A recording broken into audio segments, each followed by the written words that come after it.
Gaming is in session. Seeker, my shadow, please step forward. Are you a worthy PSVR2 title? Are you worthy of our hard-earned moolah? Take the stand in front of you. I charge you with 3 things. 2 counts of non-cultivated plot, 5 counts of hidden fun, and 1 count of BTI, or big time immersion.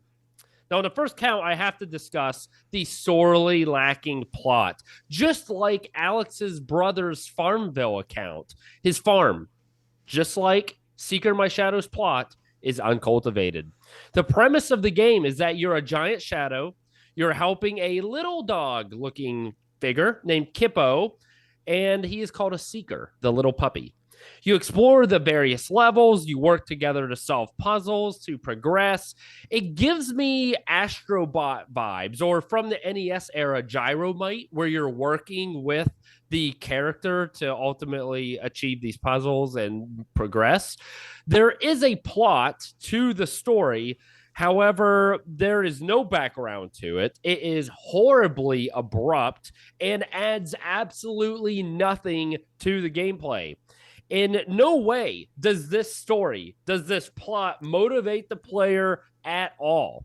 So, does it serve the player to have a half-hearted, borderline useless plot?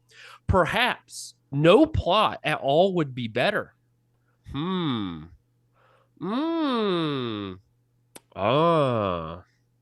you have any questions, defendant? Yeah, I mean, it's very rare that you find a game that has no context. And context is kind of just, it's at least a little bit important. There has to be some context for what you're doing. Is it that the game belabors its plot that's relatively uncultivated, belabors its plot too much and it gets in the way? Or are you asking for it to instead just be like, hey, guess what? You're a shadow, here's a dog, let's save the world, and then move on with your life? Very similar to that. The first level, they're like, I forgot the names of the monsters start with L. It's some name I've never heard of. It's a made up name, a made up group of monsters, no backstory. He was just like, we'll call them Lethargians. I don't know. They're like, the Lethargians are coming into the realm. We need to close the gate. That's the plot. Nothing else. I don't know who the Lethargians are. I don't know who this man is. I don't know what a Seeker is. I don't know what a Shadow is. I don't know where this dog came from. I know nothing about the land, and now we're saving it. I mean, yeah, it's just not good. And because of that, on 2 counts of uncultivated plot, I find you guilty. So we got to move to the 5 counts of hidden fun. And as bad as the non-existent plot is in this game, it does a total 180. And it is so much fun to find these hidden items. Every level contains eggs, collectibles, a hidden card for you to find. Some of these items are fairly easy, like the eggs sometimes can be right out in the open, but others require you as the player to interact with the environment or explore the areas that Kippo, your little puppy, can't get to yet. It's a very immersive experience, and it honestly is extremely fun. I love these Easter eggs and hidden collectibles in all games, not just this one. I feel like it really helps you enjoy the game, experience the atmosphere without just burning through the levels to get done with the game or progress.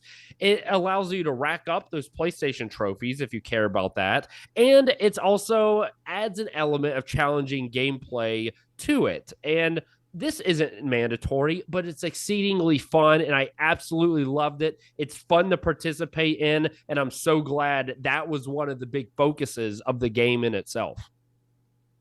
So I'm glad that the puzzles are engaging. I'm glad that there's hidden stuff in there for you to find. But my question, and maybe you're not going to care about this too much, is do you feel any connection to Kippo? Like, is anything done to make you want to relate to Kippo or be concerned about Kippo or take care of Kippo? I don't even know if that's how I say Kippo's name. I don't know anything about Kippo. I feel nothing toward Kippo or the old man that I call Noah. I know his name isn't Noah, but he looks like Noah, and I'm calling him Noah. It doesn't. No, you don't feel any connection. I mean, it's For you, Alex, who is a little more sentimental about things, the fact that you are working so closely with Kippo, maybe you will form this bond in some way, but there's no story element. I don't think that was designed to necessarily happen. It could have been, but unfortunately, it just isn't. It's just one of the things in these kind of games that I like. Astrobot, he's constantly making noise. He's looking back, waving at you and stuff like that. And it's not something forced, but it just happens. Same thing with, Moss. You're picking up the mouse and she's waving at you. She gets hurt. You pick her up and it heals her and things like that. What is your level of interaction with Kippo? Or are you just controlling Kippo with the analog sticks and beyond that, you can't really do much with him? Unfortunately, that's the case. And Okay. that's where I agree. That's what takes Astrobot and Moss to the next level is because you feel like, oh, they care for me or I care for this little guy. Kippo is certainly just a gameplay device that is still a cool it's a cool concept and it works well, but yeah, you don't have that personal connection, which is unfortunate, but thankfully with the other gameplay elements kind of makes up for that. Myself, who's not, especially if you're a kid too, you may not care as much.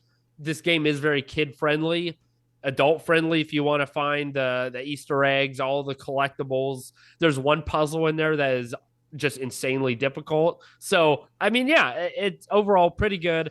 And on the 5 counts of hidden fun, I find you guilty. So we got to move to the big boy, the single count of BTI.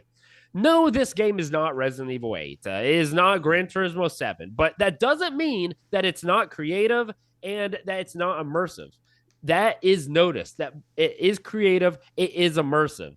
So the way that you have to interact with the world in a fashion like Astrobot Rescue Mission, you have to do that same immersion, that same interaction with Seeker My Shadow. Mind you, some of it isn't quite to the extent of Astrobot, but I truly did love the gameplay.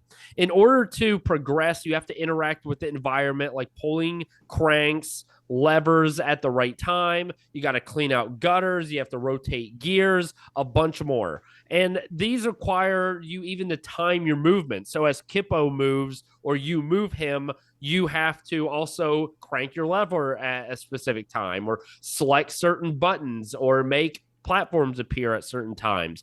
It is challenging and it does keep you engaged, and it feels like you aren't just playing a game, but that you are part of the game, which is pretty neat.